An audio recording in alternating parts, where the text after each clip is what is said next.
തിരുവചനം, ജീവൻ നൽകിയ വചനം, ജീവന്റെ വചനം.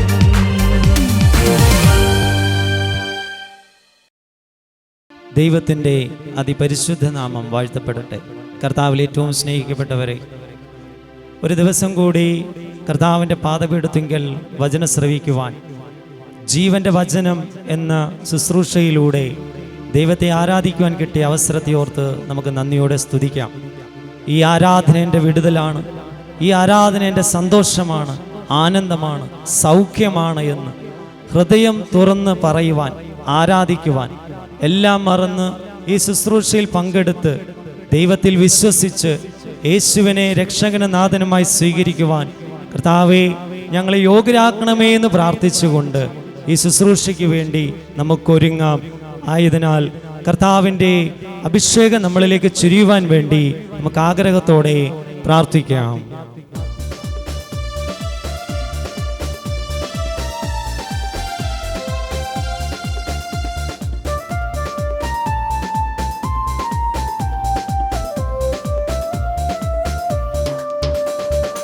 ആരാധിപ്പാൻ യോഗ്യനെന്റെ യേശു മാത്രം, സ്തുതികൾക്ക് യോഗ്യനെന്റെ യേശു മാത്രം, ബഹുമാനത്തിനു യോഗ്യൻ യേശു മാത്രം, പുകഴ്ചയ്ക്ക് യോഗ്യനെന്റെ യേശു മാത്രം. ആരാധിപ്പാൻ യോഗ്യനെന്റെ യേശു മാത്രം, സ്തുതികൾക്ക് യോഗ്യനെന്റെ യേശു മാത്രം, പുകഴ്ചയ്ക്ക് യോഗ്യനെന്റെ യേശു മാത്രം, ബഹുമാനത്തിനു യോഗ്യൻ യേശു മാത്രം. ഈ ആരാധന എൻ്റെ വിടുതലാണ്, ഈ ആരാധന എൻ്റെ ആനന്ദമാണ്, ഈ ആരാധന എൻ്റെ സൗഖ്യമാണ്, ഈ ആരാധന എൻ്റെ സന്തോഷമാണ്, ഈ ആരാധന എൻ്റെ വിടുതലാണ്, ഈ ആരാധന എൻ്റെ ആനന്ദമാണ്, ഈ ആരാധന എൻ്റെ സൗഖ്യമാണ്, ഈ ആരാധന എൻ്റെ സന്തോഷമാണ്. ആരാധിപ്പാൻ യോഗ്യനെന്റെ യേശു മാത്രം, സ്തുതികൾക്ക് യോഗ്യനെന്റെ യേശു മാത്രം, പുകഴ്ചയ്ക്ക് യോഗ്യനെന്റെ യേശു മാത്രം, ബഹുമാനത്തിനു യോഗ്യൻ യേശു മാത്രം.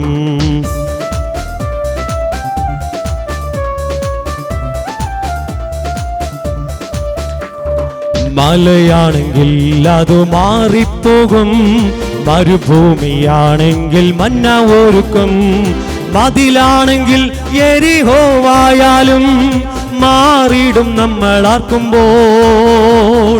മലയാണെങ്കിൽ അത് മാറിപ്പോകും, മരുഭൂമിയാണെങ്കിൽ മന്ന ഒരുക്കും, മതിലാണെങ്കിൽ യെരിഹോവായാലും മാറിയിടും നമ്മൾ ആർക്കുമ്പോൾ.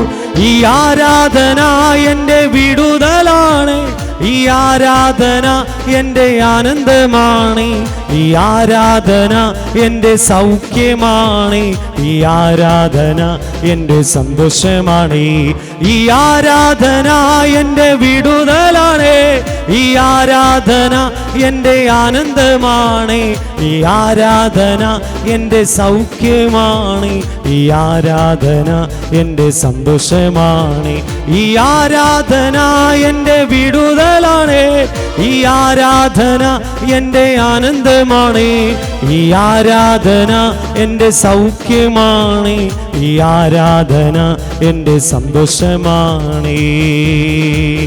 13-ാം സങ്കീർത്തനം. ബാറക്കുമോർ. യഹോവേ, എത്രത്തോളം നീ എന്നെ മറന്നുകൊണ്ടിരിക്കും, എത്രത്തോളം മുഖത്തെ ഞാൻ കാണാതെ വണ്ണം മറയ്ക്കും, എത്രത്തോളം ഞാൻ എൻ്റെ ഉള്ളിൽ വിചാരം പിടിച്ച് എൻ്റെ ഹൃദയത്തിൽ ദിവസപ്രതി ദുഃഖം അനുഭവിക്കേണ്ടി വരും, എത്രത്തോളം എൻ്റെ ശത്രു എൻ്റെ മേൽ ഉയർന്നിരിക്കും. ദൈവമായ യഹോവേ, കടാക്ഷിക്കണമേ, എനിക്ക് ഉത്തരമരുളയണമേ. മരണത്തിൽ പ്രാപിക്കാതിരിപ്പാൻ എൻ്റെ കണ്ണുകളെ പ്രകാശിപ്പിക്കണമേ. ഞാൻ അവനെ തോൽപ്പിച്ചു കളഞ്ഞു എന്നൊരു ശത്രു പറയരുതേ. ഞാൻ ഭ്രമിച്ചു പോകുന്നതിനാൽ എൻ്റെ വയലിൽ ഉല്ലസിക്കുകയും അരുതേ. ഞാനും നിൻ്റെ കരുണയിൽ ആശ്രയിക്കുന്നു, എൻ്റെ ഹൃദയം നിൻ്റെ രക്ഷയിൽ ആനന്ദിക്കും. യഹോവ എനിക്ക് നന്മ ചെയ്തിരിക്കുക കൊണ്ട് ഞാൻ അവനെ പാട്ട് പാടും.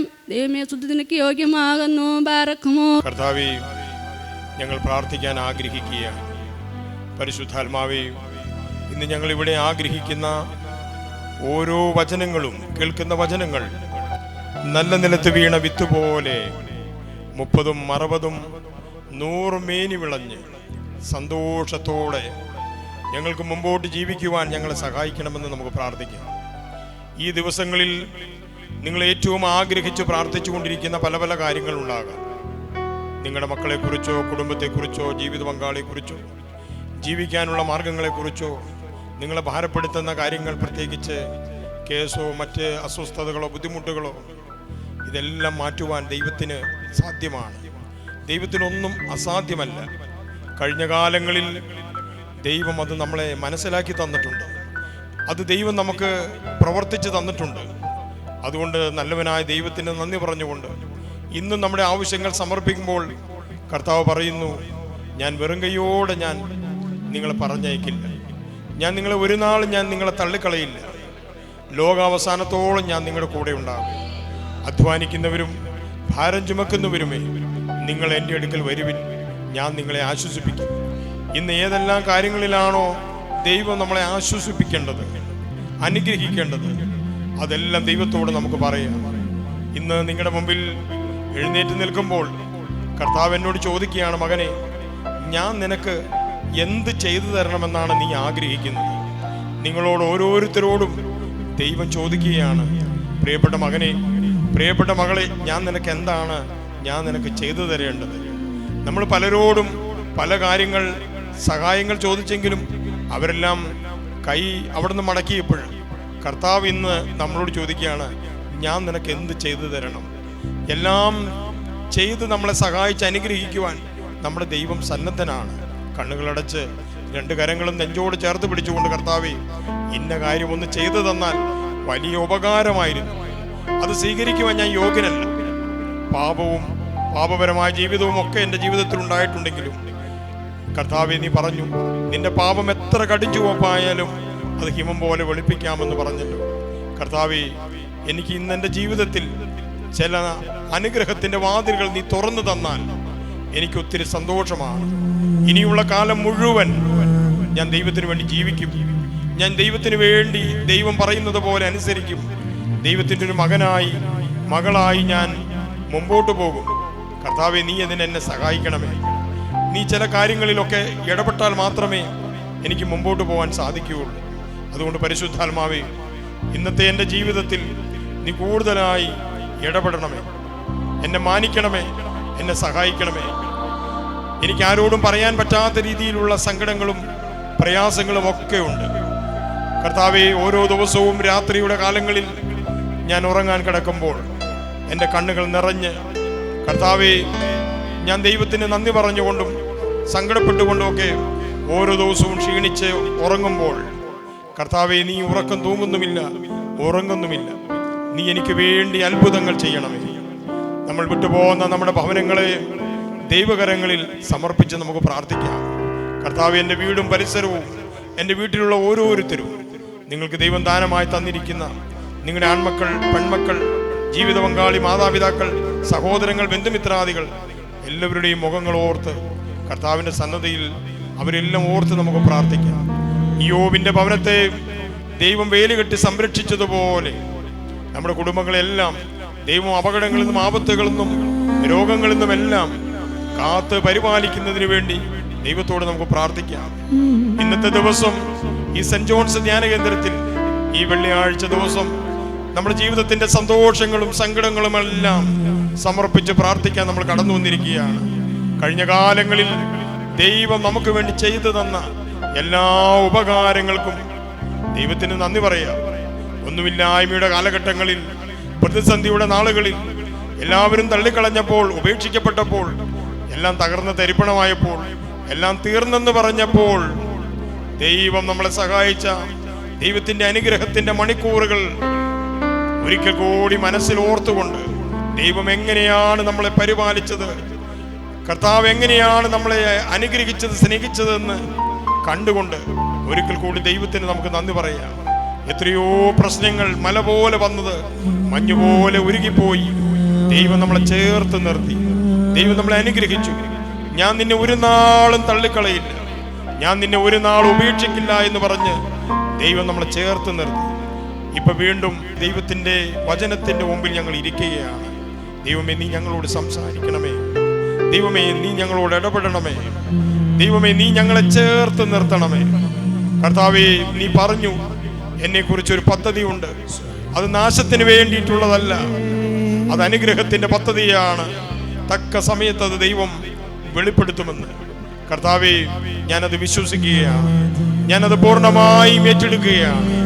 എൻ്റെ ജീവിതം ദൈവകരങ്ങളിലേക്ക് സമർപ്പിക്കുന്നു. ഇന്ന് ഞാനിവിടെ കേൾക്കുന്ന വചനങ്ങൾ എൻ്റെ ജീവിതത്തിൽ നല്ല നിലത്ത് വീണ വിത്ത് പോലെ 30, 60, 100 മേനി വിളഞ്ഞ് ദൈവത്തിൻ്റെ ഒരു പ്രിയപ്പെട്ട മകനായി തീർന്ന് ദൈവത്തോടൊപ്പമായിരിക്കാൻ എന്നെ സഹായിക്കണമേ. പരിശുദ്ധ ദൈവമാതാവേ, ഞങ്ങളുടെ കാവൽപിതാക്കന്മാരെ, ഞങ്ങൾക്ക് വേണ്ടി എപ്പോഴും പ്രാർത്ഥിക്കണമേ.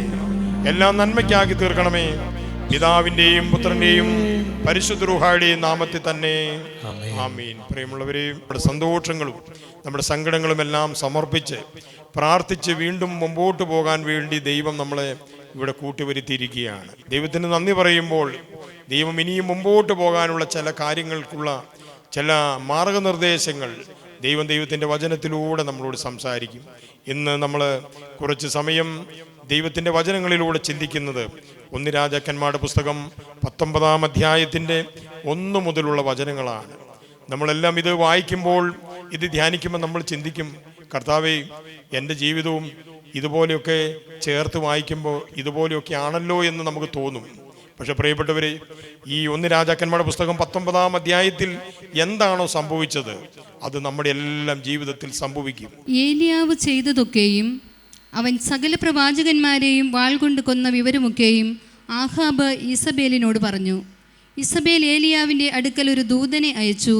നാളെ ഈ നേരത്ത് ഞാൻ നിന്റെ ജീവനെ അവരിൽ ഒരുത്തൻ്റെ ജീവനെപ്പോലെ ആക്കുന്നില്ല എങ്കിൽ ദേവന്മാർ എന്നോട് തക്കവണ്ണവും അധികവും ചെയ്യുമാറാകട്ടെ എന്ന് പറയിച്ചു. അവൻ ഭയപ്പെട്ട് എഴുന്നേറ്റ് ജീവരക്ഷയ്ക്കായി പുറപ്പെട്ടു. യഹൂദയ്ക്കുൾപ്പെടെ ബേർശേബയിൽ ചെന്ന് അവിടെ തൻ്റെ ബാല്യക്കാരനെ താമസിപ്പിച്ചു. താനോ മരുഭൂമിയിൽ ഒരു ദിവസത്തെ വഴി ചെന്ന് ഒരു ചൂരച്ചെടിയുടെ തണലിലിരുന്നു മരിപ്പാൻ ഇച്ഛിച്ചു. ഇപ്പോൾ മതി, യഹോവേ, എൻ്റെ പ്രാണനെ എടുത്തുകൊള്ളണമേ, ഞാൻ എൻ്റെ പിതാക്കന്മാരെക്കാൾ നല്ലവനല്ലല്ലോ എന്ന് പറഞ്ഞു. അങ്ങനെ അവൻ ചൂരച്ചെടിയുടെ തണലിൽ കിടന്നുറങ്ങുമ്പോൾ പെട്ടെന്ന് ഒരു ദൂതൻ അവനെ തട്ടി അവനോട്, എഴുന്നേറ്റ് തിന്നുക എന്ന് പറഞ്ഞു. അവൻ ഉണർന്നു നോക്കിയപ്പോൾ കനലിന്മേൽ ചുട്ട ഒരു അടയും ഒരു തുരുത്തി വെള്ളവും തലക്കിലിരിക്കുന്നത് കണ്ടു. അവൻ തിന്നു കുടിച്ചു, പിന്നെയും കിടന്നുറങ്ങി. യഹോവയുടെ ദൂതൻ 2-ാം പ്രാവശ്യവും വന്ന് അവനെ തട്ടി, എഴുന്നേറ്റ് തിന്നുക, നിനക്ക് ദൂരയാത്ര ചെയ്യുവാനുണ്ടല്ലോ എന്ന് പറഞ്ഞു. അവൻ എഴുന്നേറ്റ് തിന്നു കുടിച്ചു. ആ ആഹാരത്തിൻ്റെ ബലം കൊണ്ട് 40 പകലും 40 രാവും ദൈവത്തിൻ്റെ പർവ്വതമായ ഹോറേബോളം ചെന്നു. ഏലിയാ പ്രവാചകന്റെ ജീവിതത്തിൽ സംഭവിച്ച വലിയ ഒരു അനുഗ്രഹത്തിൻ്റെ ഒരു ശക്തമായ ദൈവിക ദൂതാണ് ഇപ്പോൾ നമ്മൾ കേട്ടുകൊണ്ടിരിക്കുന്നത്. ഈ ദൂത് ഇന്ന് നമ്മുടെ ജീവിതത്തിൽ, എല്ലാവരുടെയും ജീവിതത്തിൽ സംഭവിക്കാൻ പോകുന്നു, സംഭവിച്ചു കൊണ്ടിരിക്കുന്നു. ഏലിയാവിൻ്റെ ജീവിതത്തിൽ ഒരു വലിയ പ്രതിസന്ധി ഉണ്ടായപ്പോൾ, ഒരു വലിയ പ്രയാസമുണ്ടായപ്പോൾ, ദുഃഖമുണ്ടായപ്പോൾ ഏലിയാവ് മരിക്കാൻ ആഗ്രഹിച്ച് ഒരു ചൂരച്ചെടിയുടെ ചുവട്ടിൽ കിടന്നുറങ്ങുകയാണ്. നമ്മുടെ ജീവിതം പലപ്പോഴും ഇങ്ങനെയൊക്കെ ചിലപ്പോഴാവാറുണ്ട്. ആർക്ക് വേണ്ടി ജീവിക്കണം? എന്തിനു വേണ്ടി ജീവിക്കണം? എന്താണ് നമ്മുടെ ജീവിതത്തിൻ്റെ അർത്ഥം എന്നൊക്കെ മനസ്സിലാക്കാതെ ഇരുണ്ടും വെളുത്തും ഒരുപക്ഷെ നമ്മുടെ ജീവിതം പോകും. ഏലിയാവ് വലിയ ഭക്തനായ മനുഷ്യനായിരുന്നു. പക്ഷെ ജീവിതത്തിൽ ഒരു ഭയം കുടുങ്ങിയപ്പോൾ, നാളെ മുമ്പോട്ടുള്ള ജീവിതം വളരെ സങ്കടകരമാകുമെന്ന് ചിന്തിച്ചപ്പോൾ അവനിങ്ങനെ ഓർക്കുകയാണ്, മരിക്കുകയാണ് ഇതിലും നല്ലത്. പ്രിയപ്പെട്ടവരെ, നിങ്ങൾ ഓരോരുത്തരും ഇവിടെ ഇരുന്ന് ഈ വചനങ്ങൾ കേൾക്കുമ്പോൾ ഇതുപോലെ ഏതെങ്കിലും ഒരു അവസ്ഥയിലൂടെയാണോ ഇപ്പം നമ്മൾ കടന്നു പോകുന്നത്? ജീവിതത്തിൽ ഒരു പ്രതീക്ഷയ്ക്കും വകയില്ലാതെ എല്ലാ പ്രതീക്ഷകളും നിങ്ങൾക്ക് മങ്ങലേറ്റിട്ടുണ്ടെന്ന് നിങ്ങൾക്ക് തോന്നുന്നുണ്ടോ? പക്ഷേ ഏലിയാവിൻ്റെ ജീവിതത്തിൽ ഇതുപോലെ ഒരു സംഭവം ഉണ്ടായതുപോലെ നമ്മുടെ ജീവിതത്തിൽ ഈ സംഭവം ഉണ്ടാകാം. പക്ഷെ ഉണ്ടായെങ്കിലും നമ്മൾ ഭയപ്പെടാൻ പാടില്ല. കാരണം ഏലിയാവ് എൻ്റെ ജീവിതത്തിൽ എന്ത് സംഭവിച്ചു? ഏലിയാവ് ഒരു ചൂരച്ചെടിയുടെ ചുവട്ടിൽ കിടന്ന് ഉറങ്ങുമ്പോൾ ദൈവത്തിൻ്റെ ദൂതൻ അവൻ്റെ ജീവിതത്തിൽ ഇടപെടുകയാണ്. ഇടപെട്ട് അവനെ കൂടുതൽ ശക്തീകരിക്കുന്ന കാര്യങ്ങളാണ് അവിടെ നമ്മൾ വായിച്ചു കേട്ടത്. ചൂരച്ചെടിയുടെ ചുവട്ടിൽ കിടക്കുന്ന ഏലിയാവിനെ തട്ടി ഉണർത്തുക മാത്രമല്ല ദൂതൻ ചെയ്യുന്നത്, ഒരു കനലിന്മേൽ ചുട്ട ഒരപ്പം കൂടി ഏലിയാവിന് ഭക്ഷിക്കാൻ കൊടുക്കുകയാണ്. പ്രിയമുള്ളവരെ, ഞാൻ പറയുന്നത്, ദൈവത്തിൻ്റെ പ്രവൃത്തികൾ, കനലിന്മേൽ ചുട്ട അപ്പം നമ്മുടെ ജീവിതത്തിൻ്റെ മുമ്പിൽ വെളിപ്പെടണമെങ്കിൽ ഇതുപോലെയുള്ള സങ്കടകരമായ അവസ്ഥയിലൂടെ നമ്മൾ കടന്നു പോകുമ്പോൾ മാത്രമാണ് ഇത്ര ശക്തമായ ദൈവപ്രവൃത്തികൾ നമ്മുടെ ജീവിതത്തിൽ കാണാൻ സാധിക്കുകയുള്ളൂ. മരിക്കാൻ ചൂരച്ചെടിയുടെ ചുവട്ടിൽ കിടന്ന് ഉറങ്ങുന്ന ഏലിയാവിനെ ദൈവത്തിൻ്റെ ദൂതൻ തട്ടി ഉണർത്തുക മാത്രമല്ല ചെയ്തത്, കനലിന്മേൽ ചുട്ട ഒരപ്പം കൂടി അവന് കൊടുക്കുകയാണ്. പ്രിയപ്പെട്ടവരെ, നമ്മുടെ ജീവിതത്തിൽ ഇതുപോലെയുള്ള നന്മകൾ ഉണ്ടാകണമെങ്കിൽ, അനുഗ്രഹങ്ങൾ ഉണ്ടാകണമെങ്കിൽ നമ്മുടെ ജീവിതം ചിലപ്പോൾ ഒരു പക്ഷേ ചൂരച്ചെടിയുടെ ചുവട്ടിൽ കിടക്കേണ്ടി വന്നാലും നിങ്ങളാരും നിരാശപ്പെടാൻ പാടില്ല, നിങ്ങളാരും ദുഃഖിക്കാൻ പാടില്ല. ഇതിനെല്ലാം ദൈവത്തിന് കൃത്യമായ ഒരു പ്ലാനും പദ്ധതിയുണ്ട്. ഇവൻ ഈ ചൂരച്ചെടിയുടെ ചുവട്ടിൽ കിടന്നില്ലായിരുന്നുവെങ്കിൽ ഇവന് ദൈവത്തിൻ്റെ ദൂതൻ കനലിൽ മേൽ ചുട്ട ഒരു അപ്പം ഒരിക്കലും ഒരുക്കി കൊടുക്കില്ലായിരുന്നു. ആ ഒരപ്പം അവന് വേണ്ടി ദൈവം ഒരുക്കുമ്പോൾ അതിനു മുമ്പൊരു സഹനത്തിൻ്റെ അവസ്ഥ അവൻ്റെ ജീവിതത്തിൽ ഉണ്ടായിരുന്നു. പ്രിയപ്പെട്ടവരെ, നിങ്ങൾ ഈ അവസ്ഥയിലേക്ക്, ഈ പ്രാർത്ഥനാനുഭവത്തിലേക്ക് വരുന്നതിന് മുമ്പ് ഒരു ചൂരച്ചെടിയുടെ അനുഭവം നമ്മുടെ എല്ലാവരുടെയും ജീവിതത്തിൽ ഉണ്ടാകാം. അപ്പോഴും നമ്മൾ ചിന്തിച്ചു, കർത്താവേ, ഇതെല്ലാം നമ്മുടെ ജീവിതം തീർന്നു പോകാനുള്ള സാഹചര്യങ്ങളാണ്, സന്ദർഭങ്ങളാണ്, ഇനി എനിക്ക് മുമ്പോട്ട് പോകാൻ പറ്റില്ല എന്നൊക്കെ നമ്മൾ ചിന്തിച്ചിട്ടുണ്ടാകാം. പക്ഷെ ഞാനും നിങ്ങളും വിശ്വസിക്കണം, ദൈവത്തിനൊന്നും അസാധ്യമായിട്ടില്ല, ദൈവത്തിനൊന്നും അസാധ്യമായതില്ല എന്ന് നമ്മൾ വിശ്വസിക്കുന്നുവെങ്കിൽ ദൈവമഹത്വം നമ്മുടെ ജീവിതത്തിൽ കാണാൻ സാധിക്കും. പ്രിയപ്പെട്ടവരെ, അബ്രഹാം പിതാവ് തൻ്റെ ഏകജാതനായ പുത്രനായ ഇസഹാക്കിനെ ബലി കഴിക്കാൻ മോറിയ മലയിലേക്ക് കൊണ്ടുപോകുമ്പോൾ ഞാനിങ്ങനെ ഓർക്കുകയാണ്, അബ്രഹാമിന് അറിയാം എന്താണ് ഈ വിറകിൻ്റെ മുകളിൽ തൻ്റെ മകനെ കിടത്തി യാഗം അർപ്പിച്ചാലും ആ ചാരത്തിൽ നിന്ന് പോലും ഒരു മകനെ ഉൽപ്പാദിപ്പിക്കുവാൻ ദൈവത്തിന് കഴിയുമെന്ന് വിശ്വസിച്ചവനാണ് അബ്രഹാം. അബ്രഹാമിനോട് പറയുകയാണ്, അബ്രഹാമേ, ആകാശത്തിലെ നക്ഷത്രങ്ങളെ നോക്കുക, ഭൂമിയിലെ മണൽത്തരികളെ നോക്കുക, ഇതുപോലെ ഞാൻ നിങ്ങൾക്ക് മക്കളെ തരുമെന്ന് പറഞ്ഞ സർവശക്തനായ ദൈവത്തിൽ വിശ്വസിച്ചുകൊണ്ട് അബ്രഹാം തൻ്റെ മോറിയ മലയിലുള്ള യാത്രയിലേക്കും ഇങ്ങനെ വിശ്വസിച്ചു, ഈ യാഗപീഠത്തിൽ എൻ്റെ മകൻ യാഗവസ്തുവായി ഒരു ചാരമായി തീർന്നാലും ആ ചാരത്തിൽ നിന്ന് എൻ്റെ മകനെ വീണ്ടും എനിക്ക് തരുവാൻ എൻ്റെ ദൈവത്തിന് കഴിയും. ഇപ്പോൾ നിങ്ങളുടെ ജീവിതം, എൻ്റെ ജീവിതം ഒരു പളുങ്കുപാത്രം പോലെ ഉടഞ്ഞാണ് കിടക്കുന്നതെങ്കിലും, എല്ലാം തീർന്നെന്ന് നമ്മുടെ മനസാക്ഷിയും ബുദ്ധിയും ഒക്കെ നമ്മളോട് പറഞ്ഞാലും നിങ്ങൾ നിരാശപ്പെടാൻ പാടില്ല. നമ്മുടെ ദൈവം എല്ലാം തീർന്നെന്നു നമ്മൾ ചിന്തിക്കുന്ന സ്ഥലത്തുനിന്ന് തുടങ്ങുന്നവനാണ് നമ്മുടെ ദൈവം.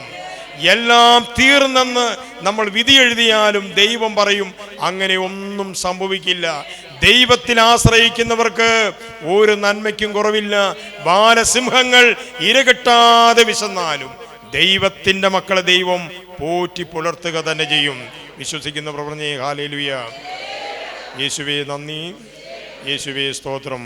പ്രിയമുള്ളവരെ, ഇന്ന് സെൻറ് ജോൺസ് ധ്യാന കേന്ദ്രത്തിൽ നിങ്ങൾ വന്നിരിക്കുമ്പോൾ നിങ്ങളുടെ ജീവിതം ഈ ചൂരച്ചെടിയുടെ ചൂട്ടിലെ പോലെ സങ്കടത്തിൻ്റെ, ദുഃഖത്തിൻ്റെ അല്ലെങ്കിൽ ഏതെങ്കിലും നിരാശയുടെ അനുഭവത്തിലായിരുന്നുവെങ്കിൽ ഇന്ന് ഈ ധ്യാനം കഴിഞ്ഞ് നമ്മൾ പുറത്തേക്ക് പോകുമ്പോൾ നമ്മുടെ ജീവിതത്തിൽ സംഭവിക്കാൻ പോകുന്നത് ഞാൻ നിങ്ങളോട് പറയട്ടെ. ഏലിയാവിൻ്റെ ജീവിതത്തിൽ സംഭവിച്ചത് നമ്മുടെ ജീവിതത്തിലും സംഭവിക്കും. കാരണം നമ്മുടെ ദൈവം ഇന്നും ജീവിക്കുന്നു, ഇന്നും ജീവിക്കുന്നു എന്ന് നിങ്ങൾക്ക് മനസ്സിലാകണമെങ്കിൽ, നിങ്ങൾ ദൈവം നല്ലവനാണെന്ന് മനസ്സിലാകണമെങ്കിൽ ദൈവത്തിൻ്റെ പ്രവൃത്തികൾ നിങ്ങളുടെ ജീവിതത്തിൽ വെളിപ്പെടണം. അതുകൊണ്ടാണ് ഞാൻ ആദ്യം പറഞ്ഞത്, കർത്താവ് നമ്മളോട് വ്യക്തിപരമായി നമ്മുടെ ജീവിതത്തോട് നമ്മുടെ ചെവിയിൽ മന്ത്രിക്കുകയാണ്, ഞാൻ നിനക്ക് എന്ത് ചെയ്തു തരണം. ഏലിയാവിൻ്റെ ജീവിതത്തിൽ സംഭവിച്ചാണ് നമ്മളിപ്പോൾ കേട്ടത്. പ്രിയപ്പെട്ടവരെ, പിശാച് നിങ്ങളോട് ഏത് രീതിയിൽ നിങ്ങളെ ഭയപ്പെടുത്തിയാലും നിങ്ങൾ പേടിക്കാൻ പാടില്ല. ഈ വിഷയം പറയുമ്പോൾ തന്നെ ഇതിനൊരു പ്രതിവിധി ദൈവം നമുക്ക് വേണ്ടി കണ്ടുവച്ചിട്ടുണ്ട്.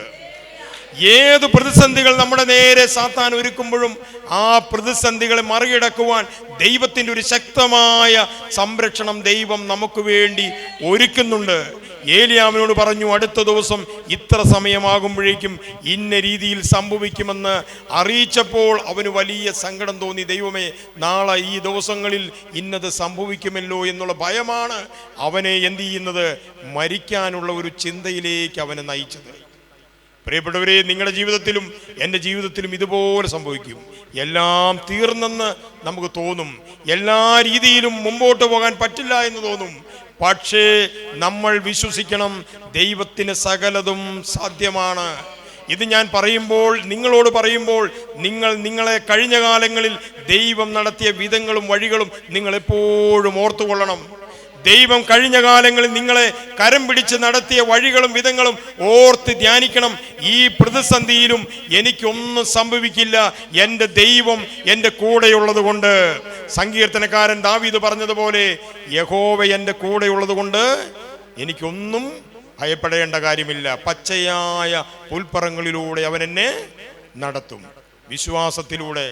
പ്രിയപ്പെട്ടവരെ, നമുക്ക് മുമ്പോട്ട് പോകാൻ സാധിച്ചില്ലെങ്കിൽ പൈശാചികമായ ശക്തി നമ്മളെ എന്നും ഭയപ്പെടുത്തി എന്നും നമ്മളെ തളർത്തിക്കളയും. ഏലിയാവിൻ്റെ ജീവിതത്തിലും ഇത് സംഭവിച്ചുവെങ്കിൽ സ്വാഭാവികമായും ഏലിയാവിനേക്കാൾ പ്രാർത്ഥന കുറഞ്ഞ നമ്മുടെ ജീവിതത്തിൽ എത്രയോ പ്രാവശ്യം സംഭവിക്കാം. പക്ഷേ നിങ്ങളോട് ഞാൻ പറയുന്നു, നിങ്ങളുടെ ജീവിതത്തിൽ 1 മാസത്തിനുള്ളിൽ 2 മാസത്തിനുള്ളിൽ ചില കാര്യങ്ങൾ നിങ്ങൾക്ക് ദോഷമാകുമെന്ന് അറിവുള്ളവരായിരിക്കാം പറയുന്നത്, അല്ലെങ്കിൽ സാഹചര്യങ്ങൾ വെച്ചായിരിക്കാം പറയുന്നത്. നിങ്ങളതൊന്നും ഭയപ്പെടരുത്. ആരുടെയും നാവിൻ്റെ തുമ്പത്തല്ല നമ്മുടെ ജീവിതം. നമ്മുടെ ജീവിതം എന്ന് പറയുന്നത് നമ്മളെ സൃഷ്ടിച്ച കർത്താവിൻ്റെ ക്രമീകരണത്തിലാണ് നമ്മുടെ ജീവിതം ഇരിക്കുന്നത്. അനാദികാലം മുതൽ നമ്മൾ അമ്മയുടെ ഉദരത്തിൽ ഉരുവാകുന്നതിന് മുമ്പ് തന്നെ ദൈവം നമ്മളെ അറിഞ്ഞു, ദൈവം നമ്മളെ സ്നേഹിച്ചു, ദൈവം നമ്മളെ അനുഗ്രഹിച്ചു. അതുകൊണ്ട് ഒരു വ്യക്തി നിങ്ങൾക്ക് അനുകൂലമായോ പ്രതികൂലമായോ ഒരു വിധി എഴുതിയാലും നിങ്ങൾ ഭയപ്പെടാൻ പാടില്ല. ദൈവമാണ് നമ്മുടെ കാര്യങ്ങൾ തീരുമാനിക്കുന്നത്. ഞാൻ നിന്റെ മേൽ ദൃഷ്ടി വെച്ച് നിനക്ക് ആലോചന പറഞ്ഞ് നിന്നെ കരം പിടിച്ച് നടത്തുന്ന ദൈവമാണ്. അതുകൊണ്ട് പ്രിയപ്പെട്ടവരെ, ഏലിയാവിൻ്റെ ജീവിതത്തിൽ ഇത്ര വലിയൊരു പ്രവാചകനായിട്ട് പോലും ഒരു ചെറിയ കാര്യം അവനോട് പറഞ്ഞപ്പോഴേക്കും അവന് ഭയമുണ്ടായി. നിങ്ങളുടെ രോഗങ്ങളെക്കുറിച്ചോ നിങ്ങളുടെ സാമ്പത്തിക ബുദ്ധിമുട്ടിനെക്കുറിച്ചോ നിങ്ങൾക്ക് നാളെ സംഭവിക്കുമെന്നുള്ള കാര്യങ്ങളെക്കുറിച്ചോ നിങ്ങൾ ഭയപ്പെടരുത്. അതിന് പകരം നിങ്ങൾ പറഞ്ഞുകൊണ്ടിരിക്കണം, ദൈവം അറിയാതെ ഒന്നും എൻ്റെ ജീവിതത്തിൽ സംഭവിക്കുന്നില്ല. നിന്റെ തലയിലെ തലമുടി നാര് നിലത്ത് വീഴുന്നുണ്ടെങ്കിൽ പോലും ദൈവം അറിയുന്നു. അതുകൊണ്ട് ദൈവം അറിയാതെ ഒന്നും സംഭവിക്കില്ല. എൻ്റെ ദൈവം എന്ന് പറയുന്നത് എന്താണ്? സകലതും നന്മയ്ക്കാക്കി തീർക്കാൻ കഴിവുള്ളവനാണ് എൻ്റെ ദൈവമെന്ന് വിശ്വസിക്കുന്നുവെങ്കിൽ ദൈവമഹത്വം നമുക്ക് കാണാൻ സാധിക്കും. Hallelujah, hallelujah. പ്രിയമുള്ളവരെ, നമ്മളിപ്പോൾ വായിച്ചു കേട്ടത് ഏലിയാവിൻ്റെ ജീവിതത്തിൽ ഒരു ഭയപ്പാടുണ്ടായപ്പോൾ അവൻ്റെ ജീവിതം ഇനി മുമ്പോട്ട് വേണ്ട എന്നവന് ചിന്തിക്കുകയാണ്. പ്രിയപ്പെട്ടവരെ, നമ്മളോട് വീണ്ടും വീണ്ടും ഇവിടെ ഇരിക്കുന്ന ആരോടോ ദൈവാത്മാവ് ഇടപെടുന്നു. എത്രമാത്രം നിരാശ വന്നാലും എത്രമാത്രം ദുഃഖം വന്നാലും നിങ്ങൾ ഒരിക്കലും അങ്ങനെയുള്ള ഒരു ചിന്തയിലേക്ക് നമ്മൾ പോകാൻ പാടില്ല. ഈ ലോകത്ത് എത്രയോ ആളുകൾ ആത്മഹത്യ ചെയ്യുന്നു. കഴിഞ്ഞ ദിവസം നമ്മൾ ചിന്തിച്ചു നോക്കി, ഒരു പ്രിയപ്പെട്ട മകൾ 1.5 വയസ്സുള്ളൊരു കുഞ്ഞുമായിട്ട് ആത്മഹത്യ ചെയ്തു. കുടുംബത്തിൽ തർക്കങ്ങളും കലഹങ്ങളും കൂടി വരുന്നു. ഒന്ന് പറഞ്ഞ് രണ്ടാമത്തതിന് ജീവിതം അവസാനിപ്പിക്കുന്ന ഈ ലോകത്ത് ആത്മഹത്യകൾ പെരുകി വരുന്ന ഈ ലോകത്ത് ദൈവത്തിൻ്റെ പരിശുദ്ധാത്മാവ് പറയുന്നു, നിന്റെ ജീവിതത്തിൽ എത്ര സങ്കടകരമായ അവസ്ഥയുണ്ടെങ്കിലും, എത്ര കണ്ണുനീരിൻ്റെ അനുഭവമുണ്ടെങ്കിലും, എത്ര പ്രതിസന്ധികൾ ഉണ്ടെങ്കിലും നിന്നെ ഞാൻ മാനിക്കുന്ന ദൈവമാണ്. ഹല്ലേലൂയ. രാജാക്കന്മാരുടെ പുസ്തകത്തിൽ ഏലിയാവിനെ കുറിച്ച് ഞാൻ വായിക്കുമ്പോൾ കുറച്ച് കാലങ്ങൾ കഴിയുമ്പോൾ നിങ്ങളും ഞാനും ഒക്കെ പറയും, ഇതുപോലെ എത്രയോ അനുഭവങ്ങളിലൂടെ ഞാനും കടന്നുപോയി. ഒരു ദോഷവും വരുവാൻ എൻ്റെ ദൈവം അനുവദിച്ചില്ല. നേരായി നടക്കുന്നവർക്ക് ഒരു നന്മയ്ക്കും കുറവില്ല. പ്രിയപ്പെട്ടവരെ, അതുകൊണ്ട് മുന്നമേ ദൈവത്തിൻ്റെ രാജ്യവും നീതിയും നമ്മൾ അന്വേഷിക്കാൻ പഠിക്കുന്നുവെങ്കിൽ ദൈവം നമ്മളെ ഒരു വലിയ അനുഗ്രഹമാക്കി നമ്മളെ തീർക്കും. വീണ്ടും നമുക്ക് വായിക്കാം, ഏലിയാവിൻ്റെ ജീവിതത്തിൽ ഭയപ്പാടുണ്ടായി. അവൻ മരിക്കാൻ വേണ്ടി അവൻ ആഗ്രഹിച്ച് ചെടിയുടെ ചുവട്ടിൽ കിടന്നുവെങ്കിലും അവനെ ദൂതൻ തട്ടി ഉണർത്തി മുമ്പോട്ട് നയിക്കാനുള്ള ശക്തിയുടെ ചില കാര്യങ്ങൾ അവൻ്റെ മേൽ ദൈവം അനുവദിക്കുകയാണ്. വായിച്ചേ. അവൻ ഭയപ്പെട്ട് എഴുന്നേറ്റു, ജീവരക്ഷയ്ക്കായി പുറപ്പെട്ടു യഹൂദയ്ക്കുൾപ്പെട്ട ബെർശബയിൽ ചെന്ന് അവിടെ തൻ്റെ ബാല്യക്കാരനെ താമസിപ്പിച്ചു. താനോ മരുഭൂമിയിൽ ഒരു ദിവസത്തെ വഴി ചെന്ന് ഒരു ചൂരച്ചെടിയുടെ തണലിലിരുന്ന് മരിപ്പാൻ ഇച്ഛിച്ചു. ഇപ്പോൾ മതി യഹോവേ, എൻ്റെ പ്രാണനെ എടുത്തുകൊള്ളണമേ, ഞാൻ എൻ്റെ പിതാക്കന്മാരെക്കാൾ നല്ലവനല്ലല്ലോ എന്ന് പറഞ്ഞു. അങ്ങനെ അവൻ ചൂരച്ചെടിയുടെ തണലിൽ കിടന്നുറങ്ങുമ്പോൾ പെട്ടെന്ന് ഒരു ദൂതൻ അവനെ തട്ടി അവനോട് എഴുന്നേറ്റ് തിന്നുക എന്ന് പറഞ്ഞു. അവൻ ഉണർന്നു നോക്കിയപ്പോൾ കനലിന്മേൽ ചുട്ട ഒരു അടയും ഒരു തുരുത്തി വെള്ളവും തലക്കിലിരിക്കുന്നത് കണ്ടു. അവൻ തിന്നു കുടിച്ചു, പിന്നെയും കിടന്നുറങ്ങി. മതി.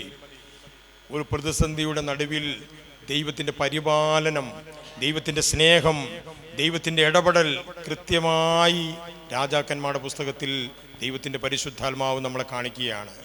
എല്ലാം തീർന്ന് അവസാനിപ്പിക്കാൻ വേണ്ടി ആഗ്രഹിക്കുന്ന ഒരു വ്യക്തിക്ക് ഒരു അസാധാരണമായ ഒരു ദൈവാനുഭവം, ഇല്ലാത്തതിനെ ഉള്ളതുപോലെ വിളിച്ചു വരുത്തുന്ന സർവശക്തനായ ദൈവം. ഒരിക്കൽ പോലും ആ മരുഭൂമിയിൽ ആരും ഒരു അപ്പമുണ്ടാക്കി കൊടുക്കാനോ കനലിൽ ചുട്ട അപ്പമുണ്ടാക്കാനോ ഒന്നും അവിടെ ആരുമില്ല. ഒരു സാധ്യതയുമില്ലാത്ത സ്ഥലമാണ്. ഒരു സാധ്യതയുമില്ലാത്ത സ്ഥലത്ത് അവനെ തട്ടി ഉണർത്തിയിട്ട് അവൻ്റെ ശരീരത്തിൻ്റെ ക്ഷീണം കാരണം അവന് ഭക്ഷണം കൊടുക്കുന്ന ദൈവം. പ്രിയപ്പെട്ടവരെ, നിങ്ങളിത് നിങ്ങളുടെ ജീവിതത്തിലേക്ക് കൊണ്ടുവരണം. നിങ്ങളിത് കാണണം. ഏത് പ്രതിസന്ധികളാണെങ്കിലും ഏത് പ്രശ്നങ്ങളാണെങ്കിലും നമ്മൾ പ്രതീക്ഷിക്കുന്നത് പോലെ ആയിരിക്കില്ല കാര്യങ്ങളുടെ മുമ്പോട്ട് പോക്ക്. നിങ്ങൾ പ്രതീക്ഷിക്കുന്നതിനേക്കാൾ, നിങ്ങൾ ആഗ്രഹിക്കുന്നതിനേക്കാൾ ദൈവം നമ്മുടെ ജീവിതത്തിൽ ഇടപെടാൻ പോകുകയാണ്. ഏലിയാവ് ഒരിക്കലും ദൈവത്തോട്, കർത്താവേ, ഞാൻ ക്ഷീണിതനാണ്, നീ എനിക്കൊരു ഭക്ഷണം, ഒരപ്പം തരണമെന്ന് പറഞ്ഞില്ല. പക്ഷെ ദൈവത്തിനറിയാം ഇനിയും അവൻ കിലോമീറ്ററുകളോളം യാത്ര ചെയ്യേണ്ടവനാണ്. അവൻ ആഹാരം വേണം, അവന് ഭക്ഷണം വേണമെന്ന്. പ്രിയപ്പെട്ടവരെ, നിങ്ങൾ ഈ ഭൂമിയിൽ എങ്ങനെ ജീവിക്കണമെന്ന് ദൈവത്തിന് കൃത്യമായിട്ടറിയാം.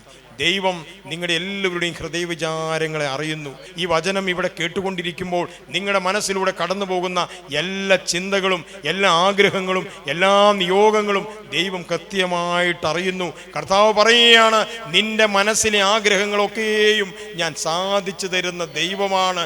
ഏലിയാവിൻ്റെ മനസ്സ് ദൈവം കൃത്യമായി മനസ്സിലാക്കിയപ്പോൾ കനലിന്മേൽ ചുട്ട ഒരപ്പം അവന് കൊടുത്ത് അവനെ തട്ടി ഉണർത്തി അവനെ വീണ്ടും പ്രത്യാശയുടെ ശക്തി നിറച്ച് കിലോമീറ്ററുകളോളം അവനെ നയിക്കുവാൻ ദൈവം അവനെ പ്രേരിപ്പിച്ചുവെങ്കിൽ അതിനേക്കാൾ ശക്തമായി ദൈവം നമ്മുടെ ജീവിതത്തിൽ ഇടപെടുമെന്ന് പരിശുദ്ധാത്മാവ് പറയുന്നു. വിശ്വസിക്കുന്നവർ പറഞ്ഞേ ഹല്ലേലൂയ. രണ്ട് കരങ്ങളും അടിച്ച് ദൈവത്തിന് നന്ദി പറഞ്ഞേ.